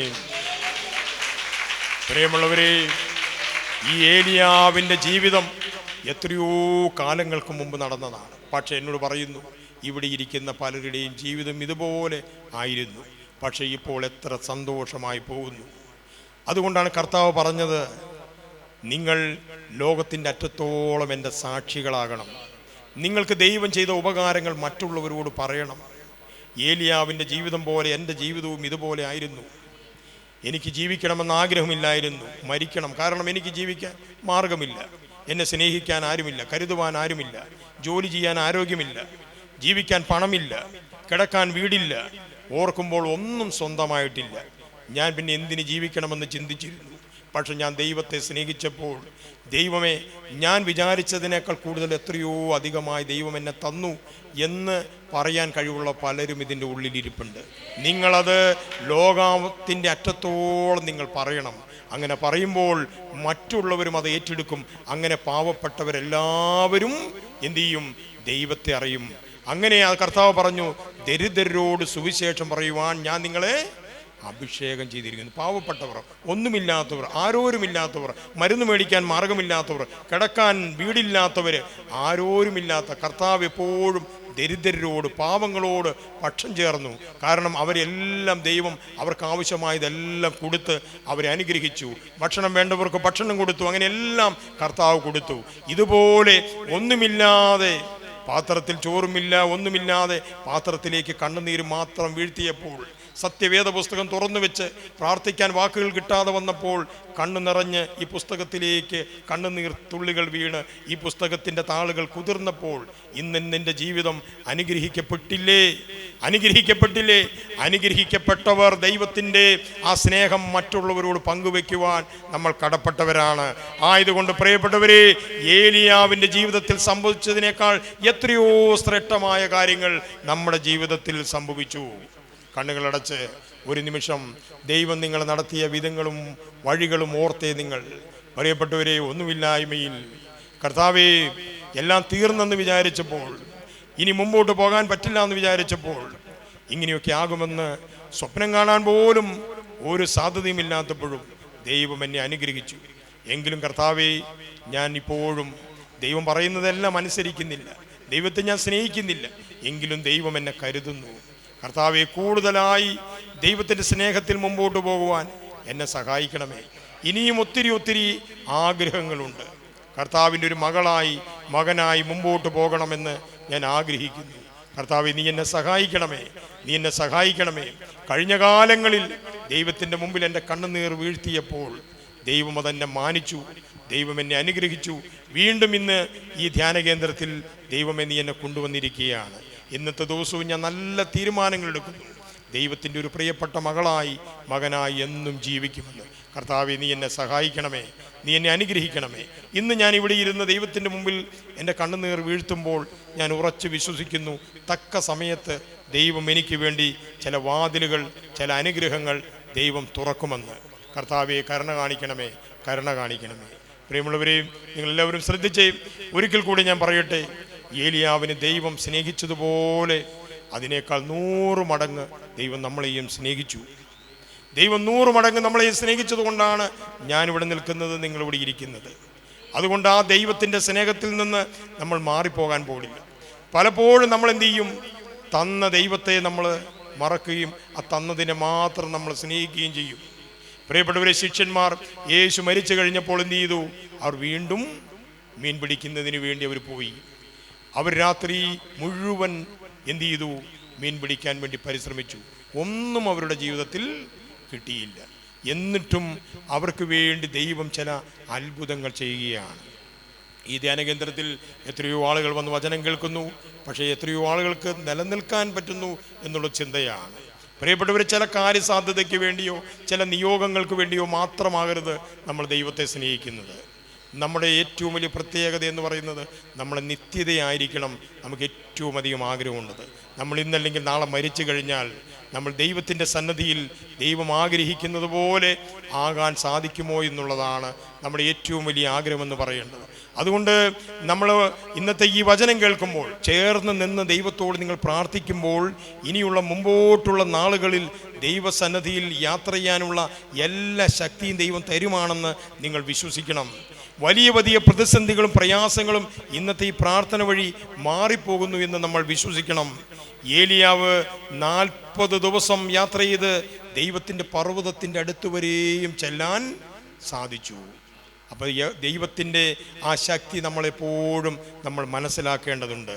പ്രിയപ്പെട്ടവരെ, അതുകൊണ്ട് ഒരു ദിവസത്തേക്കുള്ള ഒരു കാര്യമായി മാറാതെ ലോകത്തിൻ്റെ അവസാനത്തെ നിമിഷം വരെയും നമ്മൾ ഈ ഭൂമിയിലായിരിക്കുന്ന നാളുകൾ വരെയും ഈ ചിന്ത നമ്മളെപ്പോഴും തുടർന്നുകൊണ്ടിരിക്കണം. യേശു പറഞ്ഞു, കള്ളൻ വരുന്നത്, നിങ്ങൾ എന്തിനാണ് കള്ളൻ വരുന്നത്? മോഷ്ടിപ്പാനും നിങ്ങളെ കൊല്ലുവാനുമാണ് കള്ളൻ വരുന്നത്. പ്രിയമുള്ളവരെ, പലപ്പോഴും നമ്മൾ ദൈവസന്നിധിയിൽ എപ്പോഴും ഓർക്കണം, കള്ളനാകുന്ന സാത്താൻ നമ്മളെ പിടിച്ചിട്ടുണ്ടോ? നമ്മൾ ആത്മീയ കാര്യങ്ങളിൽ നിന്നൊക്കെ മാറിപ്പോകുന്നുണ്ടോ? പള്ളിയിൽ പോകുന്നതിൽ നമ്മൾ കുറവ് വരുത്തുന്നുണ്ടോ? വിശുദ്ധ കുർബാനയുടെ സ്വീകരണത്തിൽ നമ്മൾ കുറവ് വരുത്തുന്നുണ്ടോ? വിശുദ്ധ കുമ്പസാരം എന്ന കൂദാശയിലൂടെ നമ്മൾ കുറവ് വരുത്തുന്നുണ്ടോ? ഇതൊക്കെ നമ്മൾ കുറവ് വരുത്തി മാറി പോകുന്നുവെങ്കിൽ ഓർത്തുകൊള്ളണം, കള്ളൻ വരുന്നത് എന്തിനാണ്? മോഷ്ടിക്കുവാനാണ്. എന്താണ് മോഷ്ടിക്കുന്നത്? നമ്മുടെ ആത്മാവിനെ മോഷ്ടിക്കുവാനാണ്. ആത്മാവിനെ മോഷ്ടിച്ചു കഴിഞ്ഞാൽ പിന്നെ എന്ത് ചെയ്യും? കള്ളൻ വന്ന് മോഷ്ടിക്കുകയും പിന്നെ അവൻ നിങ്ങളെ കൊല്ലുകയും ചെയ്യും. പ്രിയപ്പെട്ടവരെ, ഇന്നത്തെ ഈ കൂടിവരവ് വഴി നമ്മൾ ഒരിക്കൽ കൂടി ചിന്തിക്കുകയാണ്, ദൈവമേ, എൻ്റെ ആത്മാവിൻ്റെ ശക്തിയിൽ ദൈവത്തോടുള്ള ബന്ധത്തിൽ എന്തെങ്കിലും കുറവുകൾ വരുന്നുണ്ടോ? ഞാൻ ഇന്നിവിടെ വന്ന് പ്രാർത്ഥിച്ചു കഴിഞ്ഞാൽ ദൈവം എനിക്കെല്ലാം തരും. നിശ്ചയമായിട്ടും എനിക്കറിയാം ദൈവം എനിക്ക് തരും. കാരണം ദൈവം കഴിഞ്ഞ കാലങ്ങളിൽ ഇത് ചെയ്തിട്ടുണ്ട്. പക്ഷേ ഞാൻ ഈ കഴിഞ്ഞ ധ്യാനത്തിന് വന്നതിന് ശേഷം ഇപ്പോൾ വരുമ്പോൾ എന്തെങ്കിലും കുറവുകൾ, പോരായ്മകൾ എൻ്റെ ജീവിതത്തിലുണ്ടോ? പാപബോധവും പശ്ചാത്താപവും നമ്മുടെ ജീവിതത്തിൽ വരുത്താൻ നമ്മൾ ബാധ്യസ്ഥരാണ്. അതുകൊണ്ട് പ്രിയപ്പെട്ടവരെ, ഏലിയാവിനെ അനുഗ്രഹിച്ച സർവശക്തനായ ദൈവം ഇന്ന് നമ്മളെ ശക്തമായിട്ട് അനുഗ്രഹിക്കാൻ വേണ്ടി ആഗ്രഹിക്കുന്നു. പക്ഷേ നമ്മുടെ ജീവിതത്തിൽ യേശു പറഞ്ഞ കാര്യം, ലോകത്ത് നിങ്ങൾക്ക് കഷ്ടങ്ങളുണ്ടെങ്കിലും നിങ്ങൾ ധൈര്യപ്പെടുവിൻ, ഞാൻ ലോകത്തെ ജയിച്ചിരിക്കുന്നു. നമുക്ക് ഇന്ന് ഈ ദിവസങ്ങളിൽ ഈ കാലങ്ങളിലൊക്കെ ചില കഷ്ടതകളും പ്രയാസങ്ങളും ബുദ്ധിമുട്ടുകളും ഉണ്ടാകാം. പക്ഷേ ആ ബുദ്ധിമുട്ടുകളെ ഓർത്ത് ദൈവത്തോട് നമ്മൾ ചേർന്ന് നിൽക്കാതെ അതുമാത്രം പെറുപിറുക്കാൻ നമ്മൾ പാടില്ല. പക്ഷെ ലോകത്തെ ജയിച്ചവനായ ദൈവത്തിൻ്റെ കൂടെ നമ്മൾ നടക്കുവാൻ നമ്മൾ കടപ്പെട്ടവരാണ്. യേശു പോലും ഈ ലോകത്ത് ജീവിച്ചപ്പോൾ യേശു എത്രയോ പ്രാവശ്യം സഹനത്തിൻ്റെ പാതയിലൂടെ കർത്താവ് പോയി. ഒരു കുടുംബം എന്ന നിലയിൽ നിങ്ങൾ ഈ ഭൂമിയിൽ ജീവിക്കുമ്പോൾ എല്ലാ കാര്യങ്ങളും അനുകൂലമാകണമെന്നില്ല. പക്ഷേ എല്ലാ കാര്യങ്ങളും അനുകൂലമായില്ലെങ്കിലും, ഏത് കാര്യങ്ങൾ ക്രമീകരണമായില്ലെങ്കിലും, അത്തിമരം പൂത്തില്ലെങ്കിലും, ഗോശാലയിൽ കന്നുകാലികളില്ലെങ്കിലും ഞാൻ എൻ്റെ ദൈവത്തിൽ ആനന്ദിക്കുമെന്നാണ് പ്രവാചകൻ പറയുന്നത്. നമ്മൾ വിചാരിച്ചതുപോലെ കാര്യങ്ങൾ നടന്നാലും ഇല്ലെങ്കിലും ഞാൻ എൻ്റെ ദൈവത്തിൽ ആനന്ദിക്കും. ആ ഒരു ബോധ്യത്തിൽ നമ്മൾ വരുമ്പോൾ ദൈവം നിശ്ചയമായും നമ്മളെ മാനിച്ചുകൊണ്ടിരിക്കും. പക്ഷെ പ്രിയപ്പെട്ടവരെ, നമ്മുടെ എല്ലാവരുടെയും ജീവിതത്തിൽ അനുഭവമുണ്ട്. ഇസ്രായേൽ മക്കൾ കനാൻ നാട്ടിലേക്ക് പോകുമ്പോൾ ശക്തമായ ഒരു മരുഭൂമിയിലൂടെ അവർക്ക് പോകേണ്ടി വന്നു. പക്ഷെ അവിടെയെല്ലാം ദൈവം അവരെ കരുതി. പകൽ മേഘസ്തംഭവും രാത്രി അഗ്നിസ്തംഭവും ദൈവം അവർക്ക് കൊടുത്തു. അവരുടെ ജീവിതത്തിൽ അസാധാരണമായ ദൈവപ്രവൃത്തികൾ കാണാൻ സാധിച്ചു. പക്ഷെ കഷ്ടതയില്ല എന്ന് അവിടെ ഒന്നും പഠിപ്പിക്കുന്നില്ല. കഷ്ടതകൾ ഉണ്ടെങ്കിലും, ബുദ്ധിമുട്ടുകൾ ഉണ്ടെങ്കിലും, പ്രയാസങ്ങളുണ്ടെങ്കിലും ദൈവം അതിന് തക്ക സമയത്ത് നീക്കുപോക്കുകൾ ദൈവം നമുക്ക് വേണ്ടി വരുത്തും. ഇന്നത്തെ ദിവസം നമ്മളിവിടെ ഇരിക്കുമ്പോൾ ഏലിയാവിനെ മാനിച്ച ദൈവത്തെക്കുറിച്ചാണ് നമ്മളിപ്പോൾ ധ്യാനിച്ചു കൊണ്ടിരിക്കുന്നത്. ആ ഏലിയാവിൻ്റെ ആ ദൈവം, അബ്രഹാമിൻ്റെ ദൈവം, ഇസഹാക്കിൻ്റെ ദൈവം, യാക്കോബിൻ്റെ ദൈവം ഇന്ന് നമ്മളെയും അനുദിനം ഇവിടെ വഴി നടത്തുന്നു എന്ന് നമ്മൾ ധ്യാനിക്കുമ്പോൾ ഒരു കാര്യം കൂടി മറന്നു പോകരുത്. ഈ ലോകത്ത് നമുക്ക് കഷ്ടങ്ങൾ ഉണ്ട്. പക്ഷേ നിങ്ങൾ ധൈര്യപ്പെടുവിൻ, ഞാൻ ലോകത്തെ ജയിച്ചിരിക്കുന്നു. ഈ ധ്യാനത്തിന് നമ്മൾ വരുമ്പോൾ നമ്മുടെ വീട്ടിലെ കാര്യങ്ങൾ ഓർക്കുമ്പോൾ, കുടുംബത്തിലെ ഓർക്കുമ്പോൾ, മക്കളുടെ കാര്യങ്ങൾ ഓർക്കുമ്പോൾ സന്തോഷിക്കാൻ നിങ്ങൾക്ക് ഒരു മാർഗവും ഉണ്ടാകില്ല. സന്തോഷിക്കാൻ ചിലതിനെക്കുറിച്ച് ഓർക്കുമ്പോൾ ഒരു സാധ്യതയും നമുക്കുണ്ടാകില്ല. നമ്മൾ ചിന്തിക്കുന്ന കാര്യങ്ങളൊക്കെ നമുക്ക് അനുകൂലമാകണമെന്നില്ല. പക്ഷേ പ്രിയപ്പെട്ടവരെ, ഏത് കഷ്ടതയുടെ നടുവിലും, ഏത് ദുഃഖത്തിൻ്റെ നടുവിലും, ഏത് പ്രതിസന്ധിയുടെ നാടുകളിലും ദൈവത്തോട് നമ്മൾ ചേർന്ന് നിന്നാൽ ദൈവം അത് നമ്മൾ വിചാരിച്ചതിനേക്കാൾ ഭംഗിയായി നടത്തുമെന്ന് നമ്മുടെ ഈ പിതാക്കന്മാരുടെ ജീവിതത്തിലൂടെ ദൈവം നമ്മളെ കാണിച്ചിട്ടുണ്ട്. അതോടൊപ്പം നമ്മുടെ ഈ പ്രായത്തിലും നമുക്കത് അനുഭവിച്ച് മനസ്സിലാക്കാൻ സാധിച്ചിട്ടുണ്ട്. ഞാനും നിങ്ങളും എല്ലാവരും ദൈവം നല്ലവനാണെന്ന് രുചിച്ചറിഞ്ഞിട്ടുള്ളവരാണ്. Hallelujah, hallelujah. അതുകൊണ്ട് പ്രിയപ്പെട്ടവരെ, വീണ്ടും നമ്മൾ മുമ്പോട്ട് ധ്യാനിക്കുകയാണ്. നമ്മുടെ ജീവിതത്തിൽ മരുഭൂമിയിലൂടെ നമ്മൾ യാത്ര ചെയ്യേണ്ട വ്യക്തികളാണ്. മരുഭൂമിയിലൂടെ ചില പ്രതിസന്ധികളും കഷ്ടപ്പാടുകളും ദുരിതങ്ങളും നമുക്കുണ്ടെങ്കിലും നമ്മൾ ദൈവത്തെ മറക്കാൻ പാടില്ല. അങ്ങനെയുള്ള സാഹചര്യങ്ങളിൽ പലപ്പോഴും തെറ്റായ പ്രവണത നമുക്ക് കടന്നു വരും. അവിടെ പോയാൽ ശരിയാകുമോ, ഇവിടെ പോയാൽ ശരിയാകുമോ, അങ്ങനെ ചെയ്താൽ ശരിയാകുമോ എന്നൊക്കെ നമുക്ക് തോന്നാം. പക്ഷേ നമ്മൾ കഴിഞ്ഞ കാലങ്ങളിലേക്ക് നോക്കിയിട്ട് നമ്മളോട് തന്നെ പറയണം, എവിടെയും നമ്മൾ അവിടെ നിന്ന് ശ്രദ്ധ വെക്കേണ്ട കാര്യമില്ല, എവിടെയും ആശ്രയം വെക്കേണ്ട. എന്താണ്? ആകാശത്തിൻ കീഴിൽ മനുഷ്യരുടെയിൽ യേശു എന്ന നാമമല്ലാതെ മറ്റൊരു നാമമില്ല. ആ ഒരു ബോധ്യത്തിൽ നമ്മൾ മുമ്പോട്ട് പോകുന്നുവെങ്കിൽ നമ്മളെ ഒരു ശക്തിക്കും തോൽപ്പിക്കാൻ സാധിക്കില്ല. ഹല്ലേലൂയ. അതുകൊണ്ട് പ്രിയപ്പെട്ടവരെ, ഈ നാളുകളിൽ മുന്നമേ എന്ത് ചെയ്യുക? ദൈവത്തിൻ്റെ രാജ്യവും നീതിയും നമ്മൾ അന്വേഷിക്കുക. നിങ്ങൾ ഈ ദിവസങ്ങളിൽ ശക്തമായി ചില കാര്യങ്ങൾ ആഗ്രഹിച്ചുകൊണ്ടിരിക്കുകയാണ്. നിങ്ങൾ വിചാരിക്കുന്ന സമയത്ത് നടക്കാത്തതിൻ്റെ സങ്കടവും ബുദ്ധിമുട്ടും നിങ്ങളുടെ മുഖത്തുണ്ട്. ആ കാര്യങ്ങൾ ഇനി നടന്നില്ലെങ്കിൽ എന്താകുമെന്നുള്ള ഭയപ്പാടും അതിനെക്കുറിച്ചുള്ള ആകുലതകളും നിങ്ങളുടെ മനസ്സിലുണ്ട്. പലതിനെക്കുറിച്ചും ഓർക്കുമ്പോൾ അത് ഈ കാര്യങ്ങൾ നടന്നില്ലെങ്കിൽ എന്താകുമെന്നുള്ളൊരു സങ്കടവും നിങ്ങൾക്കുണ്ട്. പക്ഷെ പ്രിയപ്പെട്ടവരെ, നിങ്ങൾ ഓർക്കേണ്ട ഒരു കാര്യമെന്ന് പറയുന്നത്, ദൈവം നമ്മളോട് കർത്താവ് പറഞ്ഞിട്ടുള്ളൊരു കാര്യം, എൻ്റെ അടുക്കിലേക്ക് വരുന്നവനെ ഞാൻ വെറും കൈയോടെ പറഞ്ഞയക്കില്ല എന്നാണ്. ആ ദൈവം, ഞാൻ ഈ പ്രസംഗിക്കുന്ന ദൈവം, നിങ്ങൾ ഈ കേൾക്കുന്ന ദൈവം, നിങ്ങൾ ആരാധിക്കുന്ന ദൈവം ആർക്കും കടക്കാരനല്ല. ആർക്കും ഇതുവരെയും ദൈവം കടക്കാരനായിട്ടില്ല. ആ ദൈവം ഇനി കടക്കാരനാകാനും ആഗ്രഹിക്കുന്നില്ല. അതുകൊണ്ട് നിങ്ങളുടെ ഒരു പ്രാർത്ഥനാ വിഷയം നാളേക്ക് നീണ്ടു പോകുന്നുണ്ടെങ്കിൽ നിങ്ങൾ വിചാരിച്ചതിനേക്കാൾ ആ കാര്യം ഭംഗിയാക്കാനാണ് എന്ന് മാത്രം അത് ചിന്തിച്ചു കൊണ്ടിരിക്കുക. പ്രിയപ്പെട്ടവരെ, അബ്രഹാം പിതാവിനെ ദൈവം വിളിക്കുമ്പോൾ 75 വയസ്സ് കാത്തിരുന്ന് എത്രയോ കാലങ്ങൾ കാത്തിരിക്കേണ്ടി വന്നു. പക്ഷേ അബ്രഹാം ഇസഹാക്കിൻ്റെ മാത്രമല്ല പിതാവായത്, വിശ്വാസികളുടെ മുഴുവൻ പിതാവായി തീരുവാൻ ദൈവം അബ്രഹാമിനെ അനുഗ്രഹിച്ചു. നിങ്ങൾ വർഷങ്ങളായിട്ട് പ്രാർത്ഥിച്ചുകൊണ്ടിരിക്കുന്ന കാര്യങ്ങൾ നടക്കുന്നതിൻ്റെ ഒരു ലക്ഷണവും കണ്ടില്ല എന്ന് വിചാരിച്ച് അത് നടക്കില്ല എന്ന് നിങ്ങൾ ചിന്തിക്കരുത്. നിങ്ങൾ പ്രതീക്ഷിക്കുന്നതിനേക്കാൾ ഭംഗിയായി ആ കാര്യങ്ങൾ ചെയ്തെടുക്കുവാൻ നമ്മുടെ ദൈവത്തിന് നിശ്ചയമായും നിഷ്പ്രയാസം സാധിക്കും. ഹല്ലേലൂയ. യേശുവേ നന്ദി, യേശുവേ സ്തോത്രം. ദൈവത്തിൻ്റെ പർവ്വതത്തിൻ്റെ അടുത്ത് വരെയും യാത്ര ചെയ്യുവാനുള്ള ശക്തി മരിക്കാൻ കടന്ന ഒരു മനുഷ്യന് കിട്ടിയെന്നാണ് നമ്മളിപ്പോൾ ഇവിടെ കേട്ടത്. പ്രിയപ്പെട്ടവരെ, അങ്ങനെയെങ്കിൽ നമ്മുടെ ദൈവം ഇന്നത്തെ ദിവസം നമ്മളെ വെറും കൈയോടെ നിങ്ങളെ പറഞ്ഞയക്കുമോ ഇല്ലയോ? നിങ്ങളെ വെറും കൈയോടെ ദൈവം പറഞ്ഞു വിടുമോ? ഒരിക്കലുമില്ല. നിങ്ങൾ ആഗ്രഹിച്ചതിനേക്കാൾ അധികമായി ദൈവം ചെയ്യും. നിങ്ങൾ ചെയ്യേണ്ടത് ഒറ്റ കാര്യം മാത്രം, നിങ്ങൾ ദൈവത്തിൽ പൂർണ്ണമായി ആശ്രയിക്കുക. ദൈവം പറഞ്ഞത് പൂർണ്ണമായും വിശ്വസിക്കുക. ദൈവം പൂർണ്ണമായും നമുക്ക് വേണ്ടി നന്മയുടെ അനുഗ്രഹത്തിൻ്റെ വാതിലുകൾ ദൈവം തുറക്കുമെന്ന് വിശ്വസിച്ചാൽ, കർത്താവ് പറഞ്ഞു, വിശ്വസിച്ചാൽ നീ ദൈവത്തിൻ്റെ മഹത്വം കാണും. പ്രിയപ്പെട്ടവരെ, കാണുമെന്ന് പറഞ്ഞാൽ കാണും.